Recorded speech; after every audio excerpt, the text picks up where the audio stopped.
what we want before we end is some type of discussion between, involving anyone here who wants to interrelate some other point that was made. But we still have our four guests here, two of whom, Adriano and Emer, have got to go before we're finished. And so we thought we'd get a quick comment on what they've heard from each of the four of them, and starting off with the two who will be the first to head out, although they've got about 20 minutes before they have to do that. Adriano? Thanks a lot, Rodney. Yeah, all very interesting issues, and I will not comment on all of them. I'd rather add some reflections. I think the first one is about the role of the state. I think on the humanitarian sector, we tend to be quite blind to understand the power of the state on response.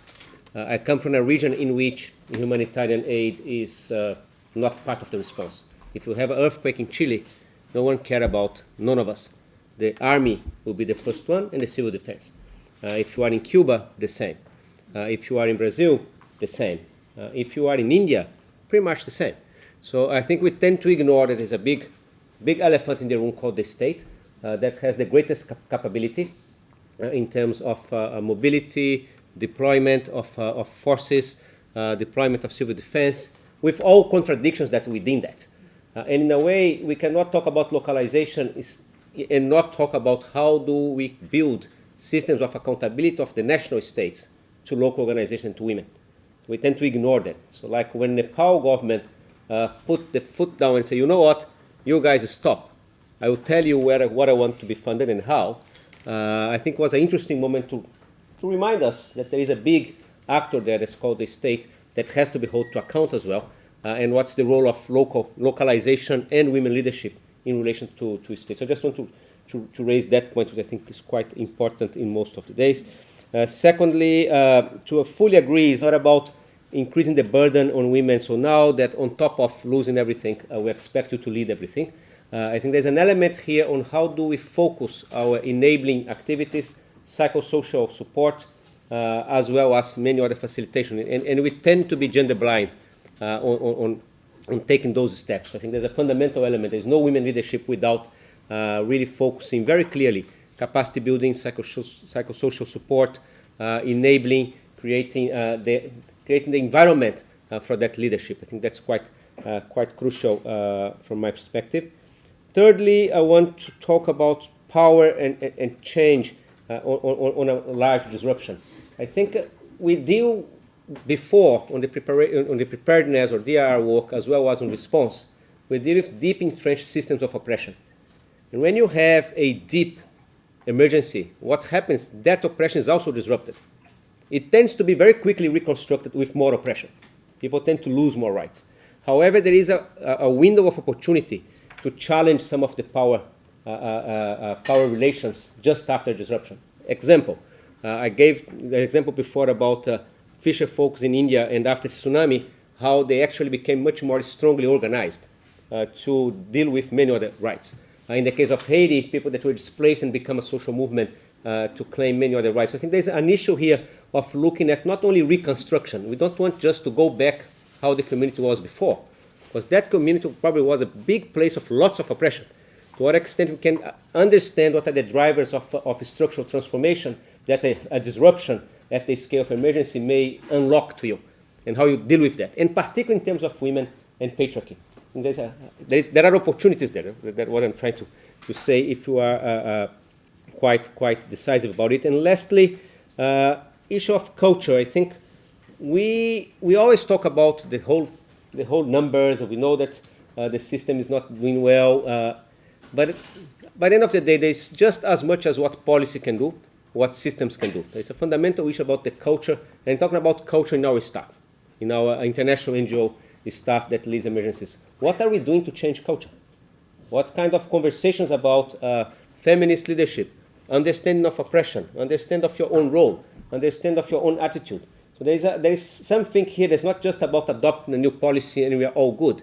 The policy is just a very, very small first step. If it's not accompanied by a systematic cultural change approach, which sometimes even includes changing the people, because sometimes we also have to bring new people to have a cadre of permanent challengers to change culture. I don't think so we go fast, and I think we need to look at that cultural change and people change quite urgently in the sector.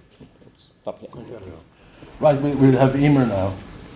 Yeah, thanks. I suppose what struck me in the feedback is that issue around the kind of women's organisations or the kind of women, and that we just need to be very clear that whoever is being supported is very much linked to vulnerable groups. And I do think there is a tendency to say that's a women's organisation, off we go. So I think that's certainly something that is coming through, and we need to take that on board. I think there's no doubt, though. Well, certainly I'm just quoting back to some IRC research recently, which has demonstrated where women are involved in emergencies, they are more likely to continue to be involved in the recovery side and afterwards. So I do think that's something we also need to be factoring in terms of promoting support to women's organisations in emergencies. The other issue I think that came up for me, or that struck me, is that issue around whether we're ready to hand over power. And I think that's something that we're all going to be grappling with, NGOs for understandable reasons, donors because of obviously the additional risks, but I think it's something that is probably going to continue at pace as the localisation work stream works through some of these issues. So yeah, I think for me they're the key issues I'll be taking away today. So thanks very much for bringing this. Thank you. Rachel? So I've kind of 3 points, but one of the kind of warnings that we give in our report is that if we reference a Pandora's box, and in these discussions around localisation, we have opened a Pandora's box, we've engaged with partners, we've put ourselves out that we recognise that there are issues, there are problems, and we have to start making progress to solve them. I don't think things will change quickly, and I think whatever changes quickly will be cosmetic, and that the goal of at least 25% by 2020 needs to be kept, at the centre, and we have to build strategies around that by 2020 all of the issues that we're dealing with here will actually be constructively and strategically dealt with. So I think that's important, that the cosmetic won't work, it will really make things worse. But 3 points. One was around the cost of participation, and we practice quite a bit in our humanitarian unit in Trócaire that, when you're looking at a problem and you're trying to solve it, flip it over. If it was in Ireland, what would it be? What would it look like? And in Ireland we have a social welfare system. We have an old age pension, which gives people a little bit more flexibility to engage, to be involved. In the ICA, for example, older women engage because they're not out in the fields trying to find food for tomorrow. In Ituri, when we were discussing with an NGO that I won't name, they were talking about, well, you can't pay people to participate, and we don't give per diems, we give transport. And then we went and spoke to some of the partners, and they told us about women who were so desperate to participate that they were leaving their children alone or with someone who would keep an eye on them, so you have a protection issue for one. They were walking so that they could keep the transport money. They were not eating whatever lunch was there, they were keeping it so that they could bring it home, so that their family would not lose out. And that's the cost of participation. And I think that's something really fundamental that we have to be aware of. The second thing is around capacity building, capacity strengthening, whatever term we want to put on it. And again, when we were having discussions with international NGOs and UN agencies and local partners, and everyone was talking about capacity building, and we got a sense of nobody was talking about their actual partners. And we were saying, so your partner is who? And yours is, they're the same partner, yeah. And so everyone is duplicating in partnership. The partners who have a reputation are spreading themselves very thinly, and then capacity building is the length of a contract. So the capacity building is essentially financial, to make sure that the grant can be spent and reported on, and it's not looking at the strategic plan of the partner. It's not looking at how they're going to get from 2017 to 2020 and what they want to achieve and what their identity is as an organisation. And the third one which came up was this chameleon effect, where NGOs are under such pressure to survive that they're being all things to all people. So we do a bit of gender, we do a bit of livelihoods, we do a bit of this, and they're all over the place because they're trying to survive.